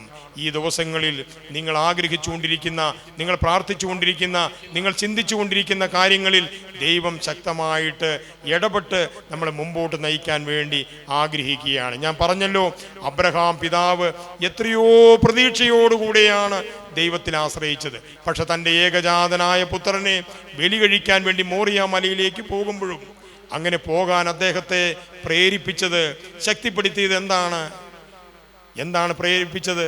അദ്ദേഹത്തിന് പ്രേരിപ്പിച്ചത് ദൈവത്തിലുള്ള ആശ്രയമാണ്. പ്രിയമുള്ളവരെ, പലപ്പോഴും ഞാനും നിങ്ങളും പ്രാർത്ഥിക്കുമ്പോൾ ചില കാര്യങ്ങൾ നടക്കാതെ വരുമ്പോൾ, ചില കാര്യങ്ങളിൽ നിരാശ വരുമ്പോൾ പ്രാർത്ഥന നിർത്താറുണ്ട്. ദൈവത്തോടുള്ള ആലോചനകൾ നമ്മൾ നിർത്താറുണ്ട്. പക്ഷേ നമ്മൾ നിർത്താൻ പാടില്ല. നിങ്ങൾ മടുത്തു പോകാതെ നിങ്ങൾ പ്രാർത്ഥിപ്പിൻ. നിങ്ങളുടെ ഹൃദയം കലങ്ങിപ്പോകരുത്. നിങ്ങൾ എന്നിൽ വിശ്വസിപ്പിൻ. അതുകൊണ്ട് ഏത് പ്രതിസന്ധികൾ വരുമ്പോഴും, ഏത് പ്രശ്നങ്ങൾ വരുമ്പോഴും നമ്മുടെ ഹൃദയം കലങ്ങിപ്പോകരുത്. പരിശുദ്ധനായ പത്രോസ്ലീഹ പറയുന്നു, നിങ്ങൾ ദൈവത്തിൻ്റെ കരത്തിൻ്റെ കീഴെ നിങ്ങൾ താണിരിപ്പിൻ. തക്ക സമയത്ത് ദൈവം നിങ്ങളെ ഉയർത്തും. ഇവിടെ ഇരിക്കുന്ന ആരെങ്കിലും കഷ്ടകാലമാണെന്ന് ചിന്തിക്കുന്നവരുണ്ടെങ്കിൽ, കഷ്ടകാല സമയമെന്ന് പറയുന്നത് താണു പോകുന്ന സമയമാണ്, എല്ലാം ബുദ്ധിമുട്ടുള്ള സമയമാണ്. പക്ഷെ ആ സമയത്ത് നമ്മൾ മറ്റുള്ള കാര്യം ഒന്നും ചിന്തിക്കേണ്ട. ദൈവത്തിൻ്റെ കരത്തിൻ്റെ കീഴ് താണിരുന്ന് നമ്മൾ പ്രാർത്ഥിച്ചുകൊണ്ടിരിക്കുക. പത്രോസ്ലീഹയുടെ അനുഭവമാണ്. അങ്ങനെ ദൈവത്തിൻ്റെ കരത്തിൻ്റെ കീഴ് താണിരുന്ന് പ്രാർത്ഥിച്ചുകൊണ്ട് എന്ത് സംഭവിച്ചു? ദൈവം തക്ക സമയത്ത് പത്രോസിനെ ഉയർത്തി എന്നാണ് അവിടെ സാക്ഷ്യപ്പെടുത്തിയിരിക്കുന്നത്. പ്രിയപ്പെട്ടവരെ, ഈ നാളുകളിൽ ആരെങ്കിലും ബുദ്ധിമുട്ടിലോ പ്രയാസത്തിലോ കഷ്ടതയിലോ മാനസികമായ ക്ലേശത്തിലോ ഒക്കെ ആണെങ്കിൽ, നിങ്ങൾ ഇപ്പോൾ ചെയ്തുകൊണ്ടിരിക്കേണ്ട ഒറ്റ കാര്യം, ദൈവത്തിൻ്റെ കരത്തിൻ്റെ കീഴെ നിങ്ങൾ താണിരുന്ന് നിങ്ങൾ ദൈവത്തോട് പ്രാർത്ഥിച്ചുകൊണ്ടിരിക്കണം. നിങ്ങൾ മടുത്തു പോകാതെ നിങ്ങൾ പ്രാർത്ഥിക്കണം. യാചിപ്പിൻ എന്നാൽ നിങ്ങൾക്ക് ലഭിക്കും എന്നുള്ള ദൈവത്തിൻ്റെ വാഗ്ദത്തത്തിന് വേണ്ടി നിങ്ങൾ പ്രാർത്ഥിച്ചുകൊണ്ടിരിക്കണം. നിങ്ങളുടെ കണ്ണുനീർ ഈ പുസ്തകത്തിലേക്ക് വീഴ്ത്തി, കർത്താവേ, നീ എൻ്റെ സങ്കടങ്ങളെ ഓർക്കണമേ, എന്നെ മാനിക്കണമെന്ന് പ്രാർത്ഥിച്ചാൽ തക്ക സമയത്ത് ദൈവം നമുക്ക് വേണ്ടി അനുഗ്രഹത്തിൻ്റെ വാതിലുകൾ ദൈവം തുറക്കുക തന്നെ ചെയ്യും. ആ ദൈവം എന്ന് പറയുന്നത് സർവശക്തനായ ദൈവമാണ്. അത്ഭുത മന്ത്രി, വീരനാം ദൈവം. ആ ദൈവം നമുക്ക് വേണ്ടി അനുഗ്രഹത്തിൻ്റെ വാതിലുകൾ തുറക്കുക തന്നെ ചെയ്യും. നമ്മൾ ചെയ്യേണ്ടത് കഷ്ടതയുടെ നാളുകളിൽ ദൈവത്തിൻ്റെ കരത്തിൻ്റെ കീഴെ താണിരിക്കണം. നിങ്ങൾ എത്ര നേരം പ്രാർത്ഥിക്കുന്നുണ്ട്? നിങ്ങൾ വിലയിരുത്തണം. എത്ര നേരം ദൈവത്തോട് ചേർന്നിരിക്കുന്നുണ്ട്? ദൈവം പറയുന്നത് എത്രമാത്രം നമ്മൾ സ്വീകരിക്കുന്നുണ്ട്? ഇതൊക്കെ നമ്മൾ സ്വയമായിട്ട് ചിന്തിക്കേണ്ട ഒരു കാലമാണ് കഷ്ടകാലത്തിൻ്റെ സമയം. ആര് കാരണം ഇത് വന്നു, ആര് കാരണം ഇത് സംഭവിച്ചു എന്ന് ചിന്തിച്ചുകൊണ്ട് അതിൻ്റെ കാരണങ്ങൾ അന്വേഷിക്കേണ്ട കാര്യമില്ല. ദൈവം അറിയാതെ ഒന്നും സംഭവിക്കുന്നില്ല. ദൈവം അടച്ചാൽ ആർക്കും തുറക്കാനും പറ്റില്ല, ദൈവം തുറന്നാൽ ആർക്കും അടയ്ക്കാനും പറ്റില്ല. യേശു പറഞ്ഞു, അവങ്കിലേക്ക് നോക്കിയവരെല്ലാം അവരുടെ മുഖം അപ്പം നിങ്ങളിവിടെ ഇരിക്കുമ്പോൾ വളരെ പ്രായോഗികമായിട്ട് ഞാൻ നിങ്ങളോട് പറയുന്നു, നിങ്ങളും ഞാനും നാണം കെടുവാൻ ദൈവം അനുവദിക്കില്ല. പ്രിയപ്പെട്ടവർ, ഏത് കാര്യത്തിലാണോ നിങ്ങൾ നാണം കെടുമെന്ന്, മോശമാകുമെന്ന്, സങ്കടമാകുമെന്ന്, എല്ലാവരുടെയും മുമ്പിൽ പോരായ്മയാകുമെന്ന് നിങ്ങൾ ചിന്തിക്കുന്നത്, നിങ്ങളങ്ങനെ ചിന്തിക്കേണ്ട കാര്യമില്ല. അവങ്കിലേക്ക് നോക്കിയവരെല്ലാം പ്രകാശിതരായി അവരുടെ മുഖം, ഇത് അനുഭവത്തിൽ നിന്നാണ് പറയുന്നത്. നിങ്ങളും അനുഭവത്തിൽ നിന്ന് പറയണം, നിങ്ങൾ അനുഭവത്തിൽ നിന്ന് പറയണം. നിങ്ങൾ അനുഭവത്തിന് പറയാൻ വേണ്ടി നിങ്ങൾ ഒറ്റ കാര്യം ചെയ്യുക, ദൈവത്തിൻ്റെ കരത്തിൻ്റെ കീഴ് നിങ്ങൾ താണിരുന്ന് നിങ്ങൾ പ്രാർത്ഥിക്കുക. തക്ക സമയത്ത് ദൈവം എന്തു ചെയ്യും? നമുക്ക് വേണ്ടി അനുഗ്രഹത്തിൻ്റെ വാതിലുകൾ തുറക്കും. നമ്മൾ വിചാരിക്കുന്നത് പോലെ ഒന്നും ആയിരിക്കില്ല കാര്യങ്ങൾ നടക്കാൻ പോകുന്നത്. നമ്മൾ പ്രതീക്ഷിക്കാത്ത സ്ഥലത്തുനിന്ന് ചില നന്മകൾ, കർത്താവ് പറയുന്നു, അന്ധകാരത്തിലെ ഗുപ്തനിധികളും രഹസ്യ നിക്ഷേപങ്ങളും ദൈവം നിനക്ക് വേണ്ടി വെളിപ്പെടുത്തും. ഈ നാളുകളിൽ ചിലപ്പോൾ ഒരു 100 രൂപ പോലും എടുക്കാൻ പറ്റാത്ത രീതിയിൽ അത്രമാത്രം സാമ്പത്തിക ബുദ്ധിമുട്ടുള്ളവരായിരിക്കും നമ്മളിവിടെ ഇരിക്കുന്നത്. പക്ഷെ പ്രിയപ്പെട്ടവരെ, പരിശുദ്ധാത്മാവ് പറയുന്നു, ഒരു ദൈവഭക്തൻ ജീവിക്കുന്നത് വിശ്വാസത്താലാണ്. നീതിമാൻ ജീവിക്കുന്നത് എങ്ങനെയാണ്? വിശ്വാസത്താൽ. രോഗത്തെ നോക്കി പറയണം, സങ്കടത്തെ നോക്കി പറയണം, കടഭാരത്തെ നോക്കി പറയണം, അസ്വസ്ഥതകളെ നോക്കി പറയണം. നീതിമാൻ ജീവിക്കുന്നത് ദൈവത്തിലുള്ള വിശ്വാസത്തിലാണ്. ആ വിശ്വാസത്തിൽ നമ്മൾ ജീവിക്കുമ്പോൾ ദൈവം നമ്മളെ നിശ്ചയമായിട്ട് നമ്മളെ മാനിച്ച് ദൈവം നമ്മളെ ചേർത്ത് നിർത്തും. അപ്പോൾ മറ്റുള്ളവർ പറയും, ഇവരുടെ ദൈവം, സർവശക്തനായ ദൈവം യേശു എന്നും ജീവിക്കുന്നു എന്ന്. പ്രിയപ്പെട്ടവരെ, നമ്മൾ പറഞ്ഞു വന്നതിലേക്ക് വീണ്ടും മടങ്ങിപ്പോകാം. ഏലിയാവ് ഒരിക്കലും ചിന്തിച്ചില്ല ഒരു ദിവസം കൂടി മുമ്പോട്ട് പോകുമെന്ന്. ഏലിയാവ് ഒരു നേരത്തെ ആഹാരം പോലും പ്രതീക്ഷിച്ചില്ല. കാരണം അത് മരുഭൂമിയാണ്. ആ മരുഭൂമിയിൽ ഒരു ചൂരച്ചെടിയല്ലാതെ മറ്റൊന്നുമില്ല. അവിടെ കിടക്കുക, അവിടെ കിടന്ന് മരിക്കുക, എല്ലാം തീർന്നു. അതോടുകൂടി എല്ലാം തീർന്നു. പ്രിയപ്പെട്ടവരെ, ഞാനും നിങ്ങളും ഇതുപോലെ എത്രയോ പ്രാവശ്യം നമ്മുടെ മനസ്സിൽ മൗനമായി പറഞ്ഞിട്ടുണ്ട്, എല്ലാം തീർന്നു, എല്ലാം തീർന്നു, ഇനി സാധ്യതയില്ല, രക്ഷയില്ല, മുമ്പോട്ട് പോകില്ല, തീർന്നുപോയി, തീർന്നുപോയി, തീർന്നുപോയി എന്ന്. പക്ഷെ തീർന്നോ? ഏലിയാവും അവിടെ കിടന്ന് ചൂരച്ചെടിയുടെ ചുവട്ടിൽ കിടന്ന് പറഞ്ഞു, തീർന്നു. കാരണം അവർ തീരുമാനിച്ച സമയത്തിനുള്ളിൽ എന്നെ തീർത്ത് കളയും, എന്നെ രക്ഷിക്കാൻ ആരുമില്ല. പക്ഷെ ദൈവത്തിൻ്റെ വചനം, ആ ശബ്ദം ഏലിയാവ് കേട്ടിട്ടുണ്ടാവും. എൻ്റെ സഹായം എവിടെ നിന്ന് വരും? എൻ്റെ സഹായം ആകാശവും ഭൂമി സൃഷ്ടിച്ച ദൈവത്തിൻ്റെ സന്നിധിയിൽ നിന്ന് വരും. ഈ സെൻറ്റ് ജോൺസ് ധ്യാനകേന്ദ്രത്തിൽ നിങ്ങളോട് പറയുന്നു, ഈ ധ്യാനത്തിൽ പറയുന്നു, എൻ്റെ സഹായം എവിടെ നിന്ന് വരും? എൻ്റെ സഹായം ആകാശവും ഭൂമിയും സൃഷ്ടിച്ച ദൈവസന്നിധിയിൽ വരും. അങ്ങനെ വരുമെന്ന് പറഞ്ഞാൽ വന്നിട്ടുണ്ട്. അനുഭവത്തിൽ നിന്ന് പറയുന്നു, നിങ്ങളുടെ ജീവിതത്തിലും ദൈവത്തിൽ നിന്ന് നിങ്ങൾക്ക് സഹായങ്ങൾ നിങ്ങൾ പ്രതീക്ഷിക്കുന്നതിനേക്കാൾ അധികമായി ദൈവം തന്ന് നിങ്ങളെ അനുഗ്രഹിക്കും. അന്ന് നിങ്ങൾ സന്തോഷത്തിൻ്റെ കണ്ണുനീർ വീഴ്ത്തും. കർത്താവ്, ഇത്രമാത്രം പ്രതീക്ഷിച്ചൊന്നുമല്ല ഞാൻ ദൈവത്തോട് ചേർന്ന് നടന്നത്, ഇത്രമാത്രം ദൈവാനുഗ്രഹങ്ങളൊന്നും ഞാൻ ആഗ്രഹിച്ചില്ല. എൻ്റെ കുടുംബം, മക്കൾ, ജീവിത സാഹചര്യങ്ങളൊക്കെ അനുഗ്രഹിക്കപ്പെടാനുള്ള ഒറ്റ കാരണം ദൈവത്തിന് എന്നോടുള്ള കരുതലാണ്, ദൈവത്തിന് എന്നോടുള്ള സ്നേഹമാണെന്ന് അന്ന് നമ്മൾ തിരിച്ചറിയും. അപ്പോൾ തിരിച്ചറിയുമ്പോഴെന്താണ് സംഭവിക്കുന്നത്? പ്രിയമുള്ളവരെ, കഴിഞ്ഞ കാലങ്ങളിൽ സംഭവിച്ചതിന് ഒന്നും ദൈവം കുറ്റപ്പെടുത്താറില്ല. ഇനി പാവനിയായ സ്ത്രീയോട് പറഞ്ഞതുപോലെ മേലിൽ നീ എന്ത് ചെയ്യരുത്. ആ ഒരു ബോധ്യത്തിൽ നമുക്ക് മുമ്പോട്ട് പോകുമ്പോൾ ദൈവം നമ്മളെ നിശ്ചയമായും അനുഗ്രഹിക്കും. വാക്കുകൾ ഞാൻ അവസാനിപ്പിക്കുകയാണ്. പ്രിയമുള്ളവർ, 12 മണി അടുത്ത ശുശ്രൂഷകൾ ആരംഭിക്കുകയാണ്. ഇന്നത്തെ ദിവസം ചൂരച്ചെടിയുടെ ചുവട്ടിൽ കിടന്ന് മരിക്കാൻ ആഗ്രഹിച്ച ഏലിയാവിനെ ദൈവം നമ്മുടെ മുമ്പിൽ ഇന്ന് കൊണ്ടുവന്ന വചനം നമ്മൾ കേട്ടു. ഒരുപക്ഷെ ഏലിയാവിൻ്റെ പേര് മാറ്റിയിട്ട് നമ്മുടെ പേരായിരിക്കും ചിലപ്പോൾ അവിടെ ഇപ്പോഴത്തെ സാഹചര്യത്തിൽ എഴുതേണ്ടത്. കർത്താവേ, ഏലിയാവിനെ പോലെയാണ് ഇപ്പം എൻ്റെ ഒരു ജീവിതം. പക്ഷെ ദൈവം എന്ത് സംഭവിച്ചു? ഏലിയാവിന് ചില നന്മകൾ, അവൻ പോലും പ്രതീക്ഷിക്കാത്ത ചില അനുഗ്രഹങ്ങൾ അവൻ്റെ ജീവിതത്തിൽ കൊടുത്തിട്ട് അവന് ദൈവത്തിൻ്റെ പർവ്വതം വരെയും കൊണ്ടുപോകാനുള്ള ശക്തി നടത്തി. നിൻ്റെ മക്കളെ പഠിപ്പിക്കാൻ നിനക്ക് മാർഗമില്ലായിരിക്കാം, അല്ലെങ്കിൽ മറ്റു കാര്യങ്ങൾക്ക് മാർഗമില്ല, പലതിനെക്കുറിച്ചും നീ ഓർത്ത് ഭാരപ്പെട്ടായിരിക്കും ഇന്നിവിടെ വന്നിട്ടുള്ളത്. പക്ഷേ അടുത്ത പ്രാവശ്യം നിങ്ങളിവിടെ വരുമ്പോൾ, അടുത്ത പ്രാവശ്യം വരുമ്പോൾ അബ്രഹാമിനോട് ദൈവത്തിൻ്റെ ദൂതൻ പറഞ്ഞു, അബ്രഹാമേ, അടുത്ത വർഷം ഇതേ സമയത്ത് ഞാൻ വീണ്ടും വരും. അന്ന് നിനക്കില്ലാത്തത് ഉണ്ടാകും, നിനക്കൊരു മകൻ അന്നുണ്ടാകും. വീണ്ടും അതേ പ്രാവശ്യം അതേ പറഞ്ഞതുപോലെ വന്നപ്പോൾ ദൈവത്തിൻ്റെ വാഗ്ദത്വം അവിടെ നിറവേറി. അടുത്ത പ്രാവശ്യം വീണ്ടും നിങ്ങൾ ഇവിടെ ഈ ശുശ്രൂഷയിലേക്ക് വരുമ്പോൾ ഇന്നിവിടെ പറഞ്ഞ കാര്യങ്ങൾ, ചില സന്തോഷത്തിൻ്റെ കാര്യങ്ങൾ നിങ്ങൾക്ക് കേൾക്കാൻ സാധിക്കും. ചില നീക്കുപോക്കുകൾ ദൈവം നിങ്ങൾക്ക് വരുത്തും. ചില നന്മകൾ നിങ്ങളുടെ മുമ്പിൽ വെളിപ്പെടുത്തും. ദൈവം ഇന്നും ജീവിക്കുന്നു എന്നുള്ള ചില കാര്യങ്ങൾ നിങ്ങളെ പൂർണ്ണമായി ദൈവം വെളിപ്പെടുത്തും. അപ്പോൾ നിങ്ങൾ കൂടുതൽ സന്തോഷത്തോടുകൂടി ദൈവത്തിൻ്റെ സന്നിധിയിലേക്ക് വരും. ദൈവം ആഗ്രഹിക്കുന്നത് അതാണ്. നമ്മുടെ മുഖം വാടിയാൽ ദൈവത്തിൻ്റെ മുഖം പാടും. നമ്മൾ ഒരിക്കലും സങ്കടപ്പെടുവാനോ ദുഃഖിക്കുവാനോ ഒന്നും ദൈവം ആഗ്രഹിക്കുന്നില്ല. നമ്മളെ എന്നും ചേർത്ത് നിർത്തുവാനാണ് നമ്മുടെ ദൈവം ആഗ്രഹിക്കുന്നത്. അതുകൊണ്ട് ഏലിയാവിനെ അവിടെ നിന്ന് വലിയ സങ്കടത്തിൽ നിന്ന്, പ്രതിസന്ധിയിൽ നിന്ന് രക്ഷിച്ച സർവശക്തനായ ദൈവം ഇന്ന് നമുക്ക് വേണ്ടി അനുഗ്രഹത്തിൻ്റെ വാതിലുകൾ തുറക്കുകയാണ്. ഒരു നിമിഷം നമുക്ക് എഴുന്നേറ്റ് നിന്ന് നമ്മുടെ ആവശ്യങ്ങളും ആഗ്രഹങ്ങളും നിയോഗങ്ങളും എല്ലാം ദൈവസന്നിധിയിൽ സമർപ്പിച്ച് നമുക്കൊരിക്കൽ കൂടെ നമുക്ക് പ്രാർത്ഥിക്കാം. സർവശക്തനായ ദൈവമേ, സ്വർഗീയ പിതാവേ, ഇന്നത്തെ ദിവസം ഒത്തിരി സ്നേഹത്തോടുകൂടി കരുണയോടുകൂടി ദൈവത്തിൻ്റെ മുമ്പിൽ ഞങ്ങൾ പ്രാർത്ഥിക്കുകയാണ്. കർത്താവെ, അനുഗ്രഹിക്കണമേ. ഇന്ന് ഞങ്ങൾ ഏത് ആവശ്യത്തെ പ്രതിയാണോ ഇന്ന് ഈ സെൻറ്റ് ജോൺസ് ധ്യാന കേന്ദ്രത്തിൽ പ്രാർത്ഥനയ്ക്ക് വേണ്ടി കടന്നു വന്നിട്ടുള്ളത്, കർത്താവെ, ഞങ്ങളുടെ ആവശ്യങ്ങളും ആഗ്രഹങ്ങളും നിയോഗങ്ങളും നീ ഏറ്റെടുക്കണമേ. ഇന്നിവിടെ വന്നിരിക്കുന്ന എല്ലാ മക്കളെയും അനുഗ്രഹിക്കണമേ.